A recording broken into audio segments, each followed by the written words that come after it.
अस्सलाम वालेकुम स्टूडेंट्स। आज का टॉपिक है लीनियर स्पैन्स। इससे पहले हम डिस्कस कर चुके हैं कि वेक्टर स्पेसेस क्या होती हैं, उनकी सब स्पेसेस क्या होती हैं, और हमने सब स्पेसेस की एग्जांपल्स भी डिस्कस की हैं। अभी हम जब लीनियर स्पैन्स को डिस्कस करेंगे तो आपको ज़्यादा बेहतर समझ आएगा। लीनियर स्पैन हमारे पास क्या होता है, वो कहते हैं suppose u1 to um are any vectors in a vector space v। अब वो क्या कह रहा है कि किसी वेक्टर स्पेस v में से हम कुछ वेक्टर्स u1 to um ले रहे हैं। हमने क्या चेक करना है, हम ऑलरेडी जानते हैं, हमने पढ़ा है जब हमने स्पैनिंग की डेफिनेशन पढ़ी कि स्पैनिंग सेट क्या होता है, तो हमने क्या देखा कि जो u1 u2 इन सब के जो हम लीनियर कॉम्बिनेशंस लेते जाएं, हम कहते हैं कि किसी स्पेस के लिए सपोज़ मैं कहती हूँ, मैं एग्जांपल देती हूँ, मैं कहती हूँ कि v के लिए स्पैनिंग सेट क्या होगा कि अगर मैं u1 u2 u3 so on um, ये जो सेट है ये v के लिए स्पैनिंग सेट तब होगा जब इसका जो स्पैन है वो v के इक्वल हो। अब इसका जो स्पैन है उसको लिखते ऐसे हैं कि span of u1 u2 to so on um। इसको पढ़ते हैं span of u1 u2 to so on um। इसका स्पैन इक्वल टू v कब होगा, या ये इक्वल टू v होना, या फिर ये कहना है कि ये जो है स्पैनिंग सेट ऑफ v है, ये एक ही बात है कि हम ये कहें कि span of u1 to um equal to v है, या फिर v के लिए spanning set u1 to um है। ये बिल्कुल एक ही बात है। हमने क्या पढ़ा कि span of u1 to um से मुराद क्या है। फ़िलहाल हम ये नहीं देखते कि ये v के इक्वल है या नहीं, हम सिंपली ये देखते हैं कि हम कोई सेट उठा लेते हैं u1 टू um जो इसके वेक्टर्स का सेट है, इसके स्पैन से मुराद क्या है। तो इसका स्पैन क्या होता है, इसका स्पैन ये होता है कि आप क्या करें, इसके लीनियर कॉम्बिनेशंस लेते जाएं। इसको किसी वेक्टर a1 से करें, a1 u1 plus a2 u2 so on am um। इससे एक वेक्टर मिलेगा। फिर दूसरा लीनियर कॉम्बिनेशन लें, b1 u1 plus b2 u2 plus so on bm um।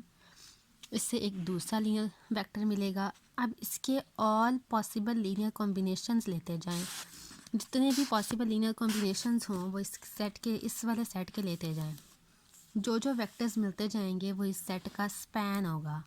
हमने ऑल पॉसिबल लीनियर कॉम्बिनेशंस इस सेट के लेने हैं। जितने भी पॉसिबल लीनियर कॉम्बिनेशंस हों वो लेते जाएं।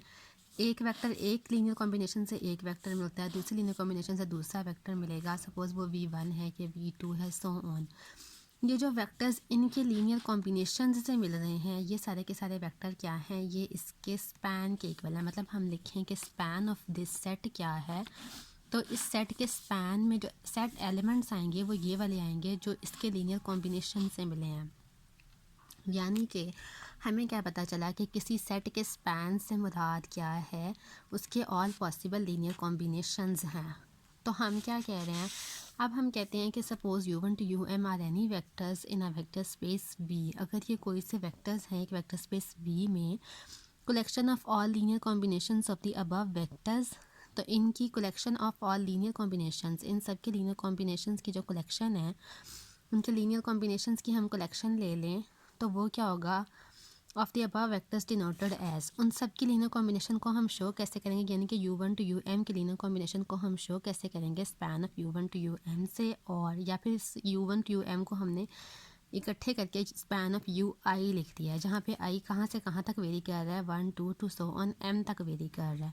इसको इस तरह भी लिखते हैं, इस तरह भी लिखते हैं। इससे मुराद क्या है, u1 टू um के सारे लीनियर कॉम्बिनेशन, ये क्या कहलाता है, इसको हम डिनोट जो है वो डिनोट ऐसे कहते हैं कि u1 टू um का स्पैन या span of u1 to um, और ये कहलाता है linear span of these vectors. ये कहलाता है linear span of these vectors. तो बेसिकली इसका क्या मतलब हुआ, अब अगर यहाँ से आपने फ़िलहाल देखा कि लीनियर स्पैन की डेफिनेशन क्या होती है, कि लीनियर स्पैन क्या चीज़ है। आपने देखा कि कोई से 3 वेक्टर्स आपने उठा लिए, उन वेक्टर्स के ऑल पॉसिबल लीनियर कॉम्बिनेशंस ले लिए। वो जो ऑल पॉसिबल लीनियर कॉम्बिनेशंस लिए उनको डिनोट आप इससे करते हैं, और इस सेट में सारे ऑल पॉसिबल लीनियर कॉम्बिनेशंस आ रहे होते हैं इन वेक्टर्स के, और ये सेट क्या कहलाता है, लीनियर स्पैन कहलाता है ऑफ दीज वेक्टर्स। ये डेफिनेशन थी लीनियर स्पैन की। इसके बाद आगे आ जाए